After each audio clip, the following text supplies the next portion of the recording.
Todo mundo fala que é importante praticar atividades físicas, mas você sabe por quê?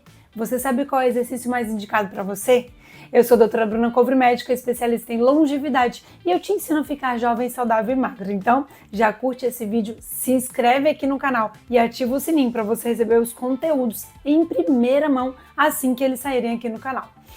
O mais importante é você entender os benefícios de praticar atividades físicas. É tomar a causa para você, é entender por que tomar a decisão de se manter ativa, por que escolher diariamente se movimentar.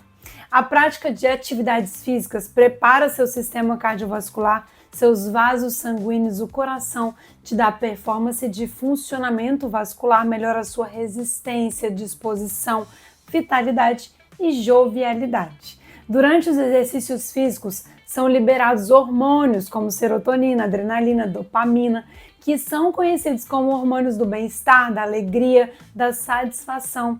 Dão aquela sensação gostosa e aquela sensação de dever cumprido. Ninguém se arrepende de ter ido, não é verdade? A gente só se arrepende quando a gente não vai. Esse já é o primeiro ponto importante sobre os exercícios físicos. Eles melhoram o estresse, pois eles possuem esse efeito imediato da liberação hormonal e também porque eles modulam o cortisol, conhecido como hormônio do estresse. E por causa disso, eles também modulam o sono, o apetite, a ansiedade e muito mais. Os músculos fortalecidos nos exercícios físicos, eles não são somente para melhora da estética, para melhora da composição corporal. Eles são o maior órgão endócrino do nosso corpo, auxiliando no controle hormonal.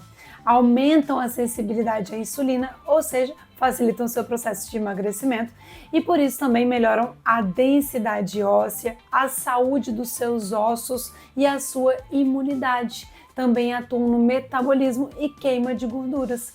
Quem tem mais músculos pode comer mais carboidratos. Falando em relação aos hormônios, para o tratamento da tireoide, o exercício físico é fundamental, é obrigatório para os receptores dos hormônios serem construídos e os hormônios serem utilizados. Senão, não adianta você repor o hormônio se ele não for utilizado pelo seu corpo. E para a menopausa, a construção muscular também é obrigatória. Você tem a opção se quer treinar ou não até a menopausa, mas quando chegou nela, não tem mais essa opção. Para o controle hormonal e qualidade de vida, você precisa de construir músculos nesse período da menopausa. O fortalecimento muscular, ele também previne a sarcopenia, que é a perda da musculatura esquelética que acontece com o envelhecimento. Ela vai ocorrer naturalmente no nosso processo de envelhecimento. Então, se não houver fortalecimento, é impossível envelhecer saudável, com mobilidade e com liberdade de funções. E isso tem hoje ainda um problema que é maior, que é a obesidade sarcopênica. É pior do que a obesidade, que é uma composição corporal com muita gordura e pouco músculo, deixando o corpo disfuncional e muito mais inflamado. A prática de exercícios físicos regular é associada à melhora da qualidade de vida, à redução de diversas doenças de alta mortalidade, como doenças cardiovasculares e mesmo o câncer. O emagrecimento, ele não é somente o déficit calórico. Esse é um conceito muito limitado. É necessário sim o déficit calórico, mas a qualidade da manutenção do emagrecimento depende da forma com que você emagrece.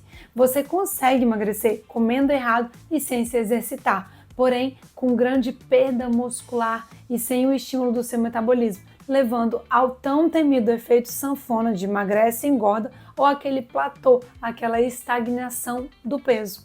Quando a gente emagrece, a gente perde gordura e músculo. Então a atividade física no emagrecimento é essencial para amenizar o processo de perda muscular e assim manter o seu metabolismo. E se você engorda novamente, você preenche o espaço dos músculos perdido com gordura, ficando com a composição corporal ainda pior. O estímulo muscular aumenta a biogênese mitocondrial, que é o motor das nossas células, e isso faz aumentar o metabolismo e, consequentemente, aumentar o gasto calórico, proporcionando um emagrecimento definitivo. A dieta isolada, além de diminuir gordura, diminui a massa muscular e a taxa metabólica basal, Então, exercício físico precisa estar associado para um emagrecimento bonito, saudável. É indispensável que você tenha construção muscular. E isso também vai evitar a tão temida flacidez do emagrecimento. Para o emagrecimento saudável, as melhores estratégias são o exercício físico, a variabilidade na alimentação, fazer a rotação, a diversificação dos alimentos, estimulando assim a sua flexibilidade metabólica, e utilizar também estratégias coadjuvantes, como chás, shots e suplementos. E agora você deve estar me perguntando: como eu devo me exercitar? Para se manter ativa, sair do sedentarismo, são necessários 150 minutos por semana. 30 minutos, 5 vezes na semana são suficientes para você ter os benefícios dos exercícios físicos. Os exercícios, eles precisam ser uma prioridade. Estudos mostram que as pessoas que tentam encaixar os exercícios na tarefa do dia têm menor frequência na prática, mas quem define o horário inegociável para a execução, ter uma agenda para os exercícios, são que, no geral, são bem-sucedidos na prática de exercícios físicos. Então, para que você consiga ter constância nos exercícios, é preciso tomar a decisão de priorizar os exercícios e definir horários fixos na sua agenda para que você faça o seu exercício. Se organize para um tempo de dedicação a eles. Comece com algo que você goste. O importante é você sair do sedentarismo, começar a se movimentar. No início é cansativo, mas depois vai ficando cada vez mais disposto, vai ficando cada vez mais gostoso.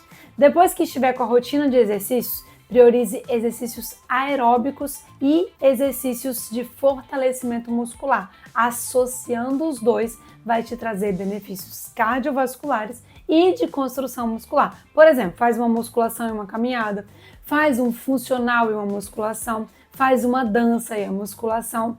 Então, essa associação vai ser importante. E se você tem aquela gordura abdominal localizada, aquela barriga mais dura, mais difícil de perder, que chamamos de gordura visceral, você precisa se exercitar com intensidade, exercícios de maior frequência. Para iniciar, quando você ainda não consegue manter uma alta frequência por muito tempo, alterne os exercícios de frequência cardíaca alta com baixa, como um HIIT na esteira, por exemplo. Você vai alternando períodos de corrida com caminhada. E se você tem aquela gordurinha difusa, os braços e as pernas mais redondinhos, mais gordinhos, a gordura subcutânea que chamamos, você deve fazer exercícios de intensidade mais baixa e com maior duração, mais longos. Eles ajudam a mobilizar a gordura, como por exemplo uma caminhada mais longa, 30 minutos, por exemplo. Outra dica importante para os exercícios de média e alta intensidade, aqueles que você fica mais ofegantes, eles não devem ser feitos em jejum, pois você pode perder massa muscular. Exercícios em jejum devem ser de baixa a moderada intensidade, uma caminhada leve, por exemplo. Temos uma reserva de energia nos músculos e no fígado, a reserva de glicogênio. E estamos com os estoques baixos quando a gente acorda no jejum. Então, se a gente faz exercícios aeróbicos de baixa intensidade, vamos usar a via metabólica da gordura e utilizar nossas reservas. Mas se fazemos exercícios intensos, o corpo vai buscar aminoácido como fonte de energia e vai quebrar os seus músculos. Então você perde o tão precioso músculo. Para você que ainda não se exercita em jejum, comece gradativamente, vai sentindo o seu corpo intensificando, mas ainda vale a pena você fazer exercício físico em jejum, porque ele é uma ferramenta importante para a biogênese mitocondrial, para a produção de mitocôndrias, de energia para o corpo. Então você vai conseguir um emagrecimento mais saudável. Mas, doutora Bruna, o que são exercícios físicos aeróbicos e anaeróbicos? Se fala muito por aí que exercícios aeróbicos são de intensidade menor e maior duração e que ajudam na queima de gordura. E anaeróbicos são de maior intensidade e de curta duração, trabalhando os músculos específicos e que trazem mais resistência. Muitas vezes definem os tipos de exercícios que são para cada um, mas isso depende de cada pessoa. Por exemplo, uma esteira a 7 km por hora pode ser aeróbico, porque assim você já atinge a frequência cardíaca alta, ou seja, fica com exercício de baixa a média intensidade, e anaeróbico para outro com menos preparo físico que vai atingir uma frequência cardíaca altíssima. Então, depende. E como saber se você está executando exercício de baixa, média ou alta intensidade? Pode ser feita uma avaliação de performance para você saber exatamente qual a sua performance física e quais os níveis são leve, moderado ou intenso, mas eu vou facilitar aqui de uma maneira generalizada. Exercício físico leve é quando você não fica ofegante, você consegue conversar. Podemos também monitorar a frequência cardíaca em dispositivos específicos, como no relógio, e fazer o cálculo do controle. O cálculo vai ser 220 menos a idade, vai ser igual à frequência cardíaca máxima. Exercícios leves serão até 65% da frequência cardíaca máxima. Claro que isso é totalmente individual, depende do condicionamento físico de cada um. Uma pessoa mais preparada fisicamente, ela consegue fazer exercícios de intensidade maior e ainda ser leve, mas serve como base para você ir se adaptando. Agora, vamos falar sobre estratégias de treinos. Para o emagrecimento, quanto mais intenso o exercício, mais calorias você gasta e, com alimentação adequada, maior o seu déficit calórico você vai conseguir fazer.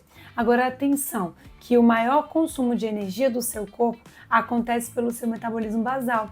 Os exercícios físicos vão representar uma menor parcela de consumo energético, mas eles são importantes para você aumentar o seu metabolismo basal e diversos outros benefícios que eu já expliquei aqui também antes, né? Doutora Bruna, qual pré-treino você indica? Eu vou te dar uma opção de pré-treino para exercícios intensos, para qualquer objetivo, perda de peso, ganho de massa muscular, manutenção de composição corporal. A proposta do pré-treino será a mesma, fornecer substrato energético para que o exercício seja executado evitando consumo de músculo. Mas lembre-se, exercícios de moderada e alta intensidade que precisam desse suporte. Exercícios leves podem ser executados em jejum. Cuidado com o pré-treino que te acelera, mas que não te dá um aporte energético. Suas mitocôndrias vão trabalhar sem combustível.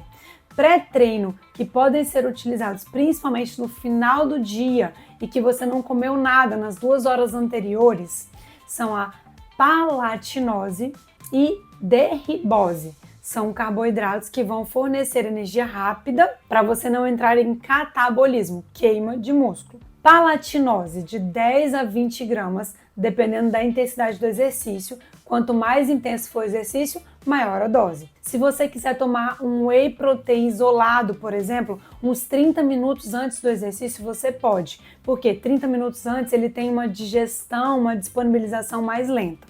Sendo a palatinose pura, pode ser logo perto do exercício. Outro, derribose, carboidrato que não aumenta a glicose, usado direto pela célula. Pode usar 5 gramas no pré-treino de alta intensidade. Se não tiver essas opções, simplesmente coma uma fruta de pré-treino, uma maçã, por exemplo. Uma opção de pré-treino para endurance, que é maior quantidade de exercício, maior volume, é o café com óleo de coco. Vai estimular ali esse aporte de energia. Doutora Bruna, e o pós-treino, como eu devo agir? Antes de passar as recomendações, a gente precisa entender o objetivo. Eu vou fazer 3 abordagens diferentes. Uma com foco em emagrecimento, outra com foco no ganho de massa magra sem precisar queimar gordura e outra para manutenção de massa ou ganho de massa com queima de gordura. Vamos lá. Pós-treino para o emagrecimento. Você não deve utilizar carboidrato. Vai manter, assim, a sua queima de gordura depois de ter depletado o glicogênio, a reserva rápida de energia do nosso corpo. Mas você precisa repor, pois o glicogênio ele quer se reestabelecer ali, ele quer restabelecer os estoques. Então a opção é o BCAA, que são aminoácidos, ou um blend com vários aminoácidos essenciais. Se você não tiver essa opção, você vai comer ovos e frango, por exemplo. O whey protein isolado provoca um efeito insulinêmico, aumenta a insulina. Eles são ricos em aminoácidos que têm essa capacidade. Então, numa emergência, pode ser uma opção de pós-treino para o emagrecimento também. Pós-treino para o ganho de massa magra e sem necessidade de queima de gordura. Deve ser utilizada a proteína sozinha, BCAA, whey protein isolado, ovos, frangos ou uma refeição completa com carboidratos, gorduras e proteína.